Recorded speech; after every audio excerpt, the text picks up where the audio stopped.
My sabbatical was in the spring of 2020, and I'm calling it the Wrench in the Fan sabbatical.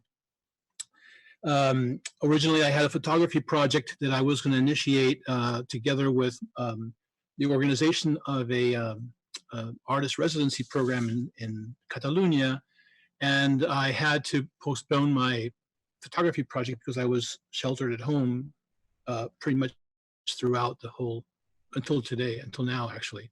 So what, let me give some background to what I worked on, the project. I did around two projects. One, the main one was organizing and running a virtual artist residency pre-program ahead of the summer 2021. We had a program, an artist residency that we organized in 2019 with two colleagues of mine that was postponed for, we organized it for 2020, it was postponed for 2021. So this is the residency, it's called Artist in Residency in Catalonia. It's a 1-month residency, and we did a trial in 2019 with ourselves as participants, and then we had an open call for artists. These are the three partners, Dennis Hollingsworth, painter in New York City, an architect, and Alberto Barcia, who's a painter in Catalonia, in Barcelona, and myself. And in fall of 2019, we signed an agreement with the mayor, with the government of the city of Tossa de Mar in Catalonia to run this 1-month program for 2020, where they would be supporting a group of 6 artists that we would select through an open call and offer them a place to work, an atelier that's called the Espai Colomer, and that belongs to the Cultural Affairs Department of Tossa de Mar. We had in our trial run in the summer of 2019 TV coverage, and we've been sending videos, I'll explain later, consistently to Tossa TV to keep in touch with the people of Tossa de Mar. The agreement includes an exhibition at the Museum of Art of Tossa de Mar, which is a building that dates back to the 16th century. And this is an interior of the museum itself, and the opening of our trial exhibition in July 2019. And so we put an open call in fall of 2019 for 6 artists to join us through, we advertised through the Res Artists website for artist residencies.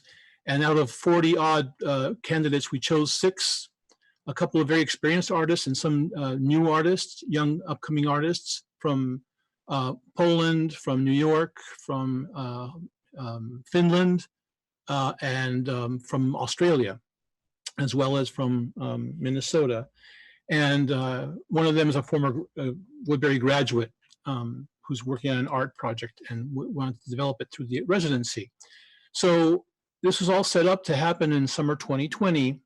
And in the spring of 2020, we were putting out a bulletin twice a month with essays on culture and art in Catalonia for the residents to kind of prime them for the experience, this 1-month residency experience that they would be having in the summer.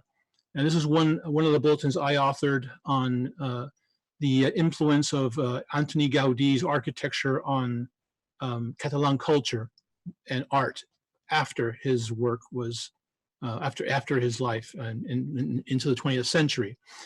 And again, the wrench hit the fan in March for us, where we had to decide with the city government to postpone our residency program for 2021.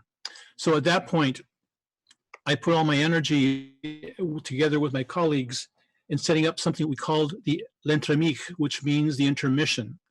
And we switched from having a series of emailed bulletins to a full-on video conferencing schedule with invited guests from Tossa and from Catalonia to speak to the artists and to have a conversation about them leading to 2021. We started this at the end of spring, and we've been having these meetings once a month to this to January so far this year. The meetings have been about an hour or two per, and we've been editing the videos and subtitling them in 3 languages and feeding short versions of it to Tosa TV for them to be airing it to the people in Tosa, so they know about what we're doing and what we're bringing to them, because it has to do with outreach to the citizenry of Tosa de Mar. This is a town that's 1 hour north of Barcelona. And so we had presentations by the artists themselves doing studio visits, and they each showed their work. These were meetings across many time zones, from Melbourne to Warsaw. Again, this was like about every 4 weeks. The first meeting we had was with the director of the Museum of Art of Tosa de Mar, Rosa Sureda, who is a historian and an expert on Catalan art. And she gave us a walk through the museum's permanent collection that we are going to be using as our exhibition space for the conclusion of the 2021 residency. And they have they're home to an important Marc Chagall collection. Tosa de Mar was a kind of a refuge for artists during the Franco regime and during World War II. Artists who were escaping from Europe through the French border to Spain were hiding in Tosa and being transported to England off the shore of Tosa throughout the war. It's a very secluded town that back then was hard to get to because of the mountains that separated the town from the rest of the territory. So the number of artists lived and worked here on and off, including George Kars, who was from the Czechoslovakia, Marc Chagall, and several others. And then we had a very good question and answer session between the artists and Rosa about the art, how modern art evolved in Catalonia. Another meeting we had, I'm just choosing a few of them, is with Kiko Noguera, who is a local builder and an expert in historical restoration. He has to be doing remodeling and construction in this town that dates back to the 13th century. Kiko gave us a presentation on buildings and art installations in the city and how they're restored and how one keeps an old urban fabric alive throughout the centuries and especially into the 20th century. And so he walked us through several of his projects that he was working on. He's a local craftsman, and he is a interesting character who is a host to artists like our friend Henry Taylor, who comes often to Tosa.